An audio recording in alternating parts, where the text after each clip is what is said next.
together the whole time? I'm going to read a short poem and tell a little story.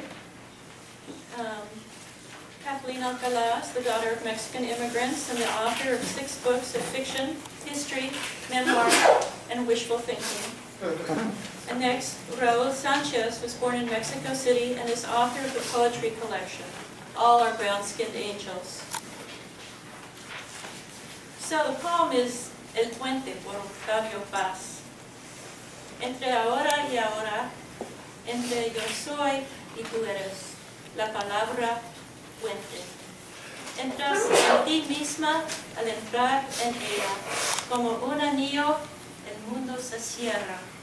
De una orilla a otra, siempre se tiende un cuerpo, un arco iris. Yo cantaré por sus pechos, yo dormiré bajo sus arcos. The Bridge by Octavio Paz. Between now and now, between I am and you are, the word bridge. Entering it, you enter yourself. The world connects and closes like a ring. From one bank to another, there is always a body stretched, a rainbow. I'll sleep beneath its arches. And now, without notes, which I never do, I'm going to try to tell a story, which is an allegory. It's a true story, though. And it's about my grandfather, Miguel Narro, who was a Methodist minister in the early part of the 20th century. And he lived in many towns and cities all along the border, both on the United States side and the Mexican side. And I don't know which city this was in. It was clearly a city with the bridge. I don't know if it was Tijuana or Calexico or Nogales or El Paso, Juarez. But he was living at that time with his family, my millions of aunts and uncles, on the American side, and he went to the Mexican side to visit somebody from the church. And he got partway across and he realized that he'd forgotten his credentials. He didn't have his papers with him. And so he turned around to go back and get his papers, and they wouldn't let him back into the United States because he couldn't prove who he was. And while he was waiting, because that's what you do at the border, you wait, somebody came who didn't speak English or Spanish, but my grandfather spoke several languages and was able to translate for this person. So I forget what language it was. I'm going to assume it was something like French. But then they said, well, you can't be a Mexican. You know, here's my grandfather, tall, like 6'2" or 6'3", gray eyes. And he spoke several languages, and they said, aha, you might be a spy. Because this was World War II.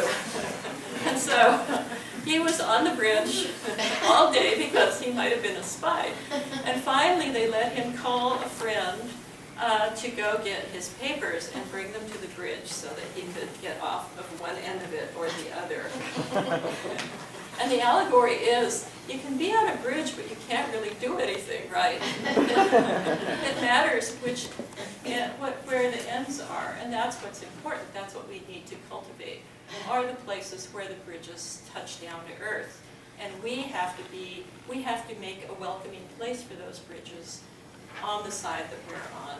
So I hope that people don't get left behind or left on the bridge indefinitely, and that we can build bridges rather than walls. Thank you.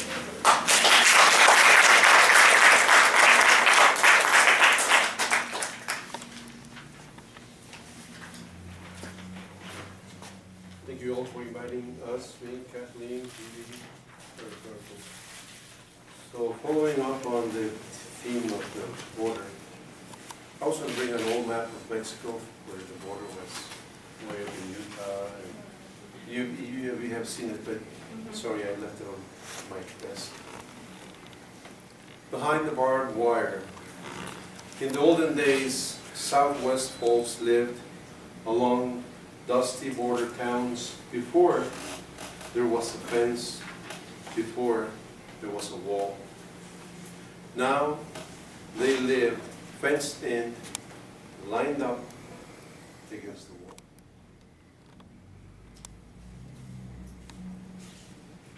I wrote this especially for today. It's been through several edits, as you can see, there's even more. Crossing the bridge. Two flags, two nations, black and white TV images, live under the American umbrella, hoping that one day I could cross the bridge. In my mind, a bridge was built, sharing our cultures, music, geography, history, struggles, conquests, economic challenges.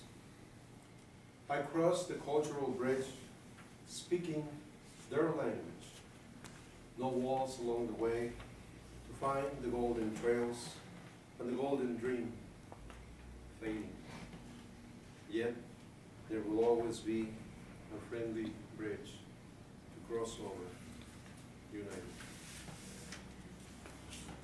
This is after Juan Felipe Herrera's Don't Worry Baby, a poem from his book, 187 Reasons Mexicanos Can't Cross the Border. And his poem is very long. It's only what I could gather out of that, my own take. The uncertain future makes me worry. I worry about the Mexican food trucks on the streets. I worry about the roofers nailing tiles on rainy days.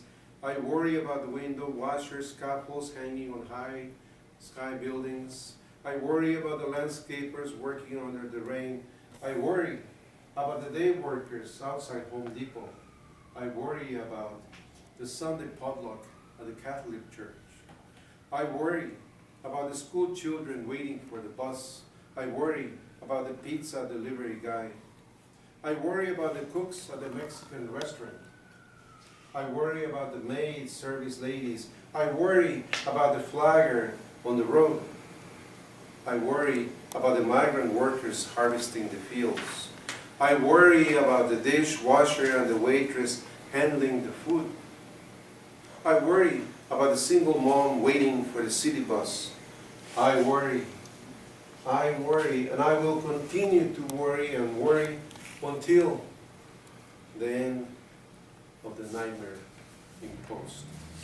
And you know what I'm talking about. Speaking of fear, what the wind carries. When I close my eyes, darkness slides by the last glimpse. I lay still to negate all to everyone, to reject all sad tales, stories without depth, lukewarm remorses, demanding commands, telephonic communication. Today, tonight, tomorrow, I will reject all accidental communications. I will become anti-social. I will turn my back to the river, the skies, the sun shine, but not the wind. Carrying dust, settle on desert bones, pebbles extruded, exposed, checked. These are some of the things I refuse to think about, because those people followed the dream. Some of them made it, some of them didn't. So what happens when you get out of work and you look all dirty and your shoes, and you go to Whole Foods to buy lunch? That's what happened to me. It was right there, opened anyway. What does a Mexican look like? My mother used to say, quote, "They will treat you the way you look," end quote. True words experienced 4 years ago at Whole Foods. Organic words said by an organic, earthy woman. Shopper in a hurry to get to her boring cubicle at Amazon, Path, or Microsoft, or the new no-name biotech south of the lake. She said behind my back to the cashier head, "They don't know English anyway. I gotta get back to work right away." I heard her statement directed at me, standing in front of her. Felt like a shot straight into the bullseye, my brown skin. More? One more? One more? Okay. I translated this one from this book. The current indigenous writers, it's an edition from Fondo Editorial, Tierra Adentro. I'll give you the Nahuatl first. The title is Toseltica Matenimikaja. Kavantika Nishmachilia, Tlen Timasumich Tish Tiash. Setlacatl Tlenochi Weli, Tlenochi Kimati, Tien Weliskia Tek Makista. Nitlalcatl Tlenochi Weli, Uan Nochi Kimati, Axmash Ashiki, Pampa, Toaya Itzko, Toaya Nemi, Peuya, Tlachia, Nojua, Foxtok. The English translation by me. We Need to Walk Alone by Natalio Hernandez. Sometimes I feel that we, the indigenous people, wait for the man that can do anything, that knows everything, who can help us solve all our problems. But the man that can do anything, that knows everything, will never come. Because he lives within us. He walks with us. He begins to wake. He's still sleeping, which is a call to revolution. Thank you.